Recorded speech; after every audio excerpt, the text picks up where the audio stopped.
آج انسان فقط کسی چیز پر کوشش کرتا ہوا چلا جاتا ہے تو مہدویت سے ہٹنے یا ہٹانے کی ہر ناممکن کوشش کرتا ہوا چلا جاتا ہے، اور کوشش بھی ایسی کرتا ہے کہ نہ تو خدا تعالیٰ کا خوف دل کے اندر ہے، نہ تو رسول اللہ صلی اللہ علیہ وسلم کا خوف دل کے اندر ہے، اور نہ تو مہدی موعود علیہ السلام کا خوف دل کے اندر ہے۔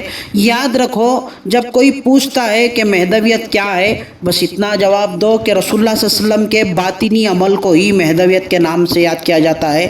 تعلیمات مہدوی نحمدہ ونصلی علی رسولہ الکریم والمہدی الموعود علیہ الصلاۃ والتسلیم۔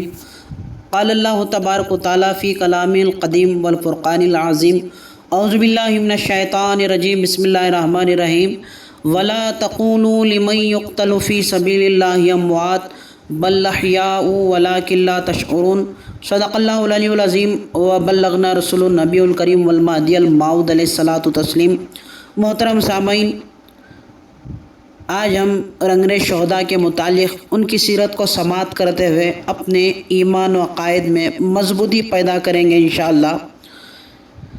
آج انسان فقط کسی چیز پر کوشش کرتا ہوا چلا جاتا ہے تو مہدویت سے ہٹنے یا ہٹانے کی ہر ناممکن کوشش کرتا ہوا چلا جاتا ہے، اور کوشش بھی ایسی کرتا ہے کہ نہ تو خدا تعالیٰ کا خوف دل کے اندر ہے، نہ تو رسول اللہ صلی اللہ علیہ وسلم کا خوف دل کے اندر ہے، اور نہ تو مہدی موعود علیہ السلام کا خوف دل کے اندر ہے۔ یاد رکھو، جب کوئی پوچھتا ہے کہ مہدویت کیا ہے، بس اتنا جواب دو کہ رسول اللہ صلی اللہ علیہ وسلم کے باطنی عمل کو ہی مہدویت کے نام سے یاد کیا جاتا ہے۔ تعلیمات مہدویت جو دراصل تعلیمات اسلام ہیں، اس کی مہک دنیا میں ہر کونے کونے میں مہک رہی ہے۔ تعلیمات خلیفۃ اللہ مہدی موعود علیہ السلام کا ایک دور میں یہ ماحول دنیا پرست علماء کو بے حد تحاشا ضرب دے رہا تھا۔ سجادہ نشینوں کی دکانداری ختم ہو کر رہ گئی تھی، ان کی دنیاوی رونق بھری زندگی پر کالے بادل منڈلا رہے تھے۔ یہ نہیں چاہتے تھے کہ لوگ خدا پرست ہو جائیں۔ ہمیشہ کی طرح ان علماء سو نے بادشاہ کو ورغلا یا حکومت جانے کا خطرہ پیش کیا، غرض ہر طرح سے مہدویوں کو تباہ و تاراج کرنا ان کی عبادت ہو گئی تھی۔ دین دشمن عناصر کی کوشش بادشاہ کے پاس کامیاب ہو جاتی ہے، اور یہ اعلان کیا جاتا ہے احمد آباد میں کہ کوئی اپنے مہدوی اپنا اعتقاد کا کھلے عام اظہار نہ کرے۔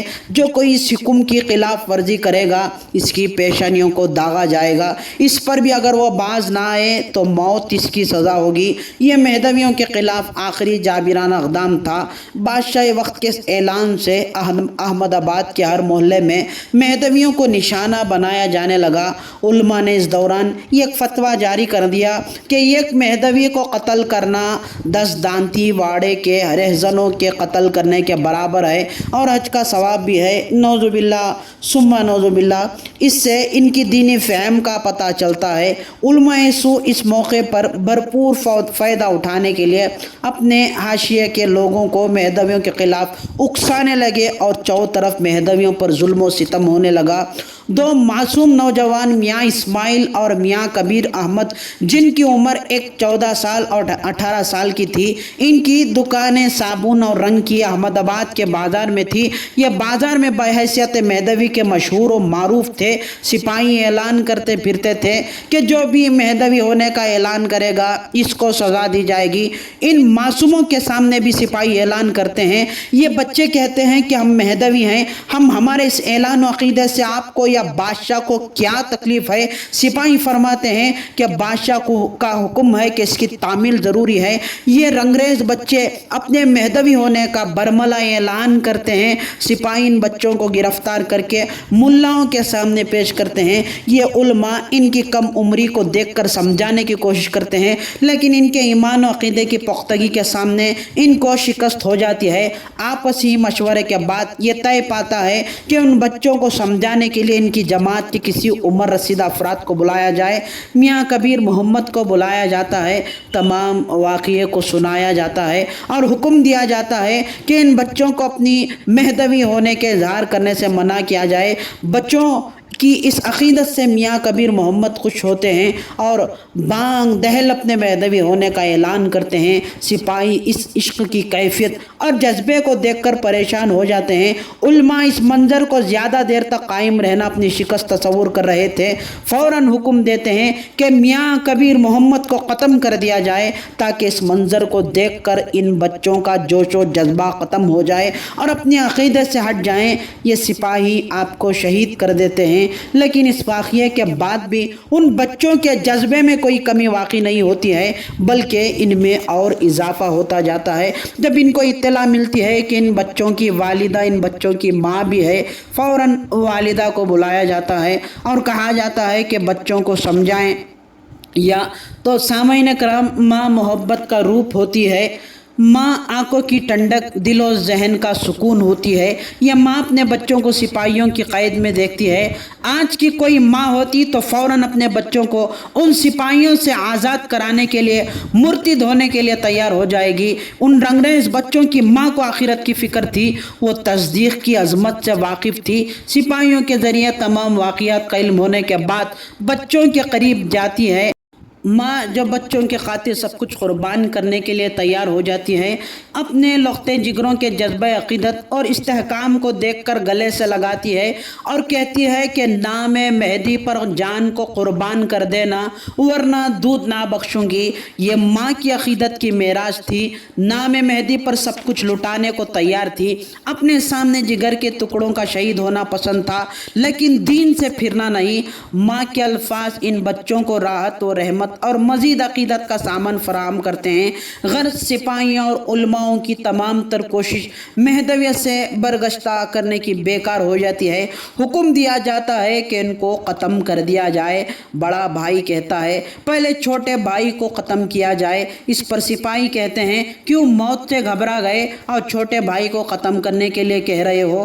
بڑا بھائی کہتا ہے یہ بات نہیں ہے، دراصل بات تو یہ ہے میری موت سے گھبرا کر کہیں چھوٹا بھائی مرتد نہ ہو جائے، اس لیے کہتا ہوں کہ پہلے چھوٹے بھائی کو ختم کرو۔ لیکن یہ جلاد سپاہی پہلے بڑے بھائی کو ختم کرتا ہے، اس کے بعد چھوٹے بھائی کو۔ ماں اپنے نور نظروں کو شہید ہوتے ہوئے دیکھ رہی تھی اور زبان سے الفاظ جاری ہوتے ہیں کہ الحمدللہ ان دونوں کو دودھ پلانا نام مہدی پر کام آیا۔ حضرت سید ولی صاحب قنمیری کہتے ہیں کہ پیا جب رنگریزوں نے ادھر ساغر شہادت کا، گروہ پاک میں چرچا ہوا ان کی صداقت کا۔